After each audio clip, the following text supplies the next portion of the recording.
ఓటుకు నోటు కేసులో తెలుగుదేశం శాసనసభ్యుడు రేవంత్ రెడ్డికి ఊరట లభించింది. 4 రోజులుగా జైల్లో ఉంటున్న ఆయనకు ఉన్నత న్యాయస్థానం బెయిల్ మంజూరు చేసింది. పూచీకత్తులు సమర్పించిన అనంతరం చల్లపల్లి జైలు నుంచి విడుదల కానున్నారు. కేసులో నిందితులుగా ఉన్న బిషప్ సెబాస్టియన్, ఉదయ్ సింహాలకు కూడా న్యాయస్థానం బెయిల్ ఇచ్చింది.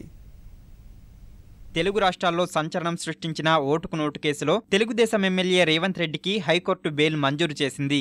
మరో 2 నిందితులు సెబాస్టియన్, ఉదయ్ సింహలకు సైతం బెయిల్ లభించింది. ముగ్గురు చర్లపల్లి జైలు నుంచి విడుదల కానున్నారు. ఎమ్మెల్సీ ఎన్నికలకు 1 రోజు ముందు ఓటుకు నోటు వ్యవహారంలో రేవంత్ అరెస్ట్ 2 రాష్ట్రాలను కుదిపేసింది.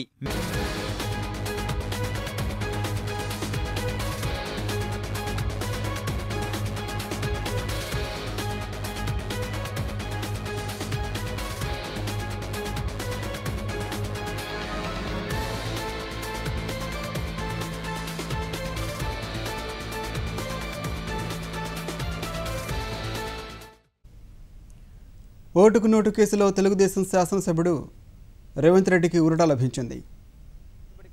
సంబంధించిన ఉత్తర్వులను హైకోర్టు సీనియర్ న్యాయమూర్తి జస్టిస్ రాజా ఇలాంగో దీనికి సంబంధించిన ఉత్తర్వులు జారీ చేశారు. ముఖ్యంగా దీనికి సంబంధించిన సుదీర్ఘమైన వాదనలు శుక్రవారం రోజు హైకోర్టులో జరిగాయి. చివరి ప్రయత్నంగా హైకోర్టులో ఈరోజు అవినీతి నిరోధక శాఖ తరపున అడ్వకేట్ జనరల్ రామకృష్ణారెడ్డి మరొకసారి వాదనలు వినిపించారు. తన వాదనలు లిఖితపూర్వకంగా కూడా ఆ కోర్టుకు సమర్పించారు. ముఖ్యంగా ఎట్టి పరిస్థితుల్లో కూడా బెయిల్ ఇవ్వకూడదు. ఒకవేళ రేవంత్ రెడ్డికి బెయిల్ వచ్చినట్టయితే సాక్ష్యాలని తారుమారు చేస్తారు, కేసును ప్రభావితం చేస్తారని చెప్పారు. ముఖ్యంగా ఫోరెన్సిక్ నివేదికలు ఇటీవలే వచ్చాయి, వాటన్నిటిని కూడా విశ్లేషిస్తున్నాం కాబట్టి ఇంకా తీవ్రమైన దర్యాప్తు జరగాల్సి ఉన్నందున కొద్ది కాలం ఇంకా ఉంచాలని కోరారు. ముఖ్యంగా డబ్బులు ఎక్కడి నుంచి వచ్చాయో కూడా తేలాల్సి ఉన్నారు. ఇవన్నీ వాదనలు విన్న తర్వాత, ఇరువైపుల వాదనలు విన్న తర్వాత హైకోర్టు నిర్ణయాన్ని వెల్లడించింది. వారి ముగ్గురికి కూడా బెయిల్ మంజూరు చేసింది, షరతులతో కూడా బెయిల్ మంజూరు చేసింది. అదేవిధంగా పూచీకత్తులు సమర్పించాలని చెప్పింది.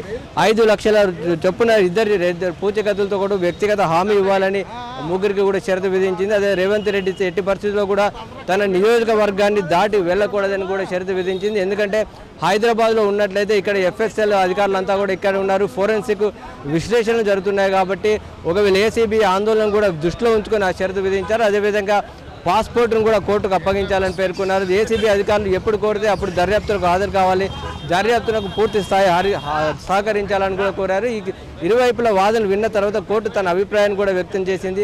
ఫోరెన్సిక్ విశ్లేషణలు జరుగుతున్నాయి కాబట్టి వీరిని జైల్లోనే ఉంచాలన్న వాదన సరికాదని కూడా న్యాయమూర్తి తన ఆ తీర్పులో పేర్కొన్నారు. అదేవిధంగా డబ్బులు ఎక్కడి నుంచి వచ్చాయో తెలుసుకోవడం కోసం వీరిని జైల్లో ఉంచాలనడం కూడా సరైనది కాదని కూడా అభిప్రాయపడ్డారు. ఎందుకంటే దర్యాప్తు అంటే కేవలం నిందితులు చెబితేనే తెలుసుకోవడం అనేది కాదు, వాటన్నిటిని కూడా అన్ని కోణాల్లో విచారించాల్సిన, అన్ని కోణాల నుంచి కూడా సమాచారం తీసుకోవడం దర్యాప్తు సంస్థ బాధ్యత అని కూడా ఆయన ఒక గుర్తు చేయడం జరిగింది. మొత్తానికి వీరిని జైల్లో ఉంచాల్సిన అవసరం లేదని కూడా పేర్కొన్నారు. ఒకవేళ ఇందులో నేరం రుజువైనా కూడా గరిష్టంగా 5 ఏళ్ల జైలు శిక్ష పడే అవకాశం ఉంది కాబట్టి నిందితుడిని అరెస్ట్ చేసినాక 60 రోజుల్లోపు దర్యాప్తు పూర్తి చేయాల్సి ఉంటుంది. ఇప్పటికే 30 రోజులు దర్యాప్తు కూడా పూర్తయింది, ఇంకా 30 రోజులు ఉంది. వాటి కూడా ఒక కీలకమైన అంశాలు కూడా ఏమీ లేవు అని తన అభిప్రాయాన్ని వ్యక్తం చేశారు. కాబట్టి వారికి బెయిల్ మంజూరు చేస్తున్నట్టుగా ప్రకటించింది. మరికొద్దిసేపు అంటే వీటికి సంబంధించిన పూచీకత్తులన్నీ కూడా ఏసీబీ కోర్టులో వారికి సంబంధించిన న్యాయవాదులు సమర్పించాల్సి ఉంది.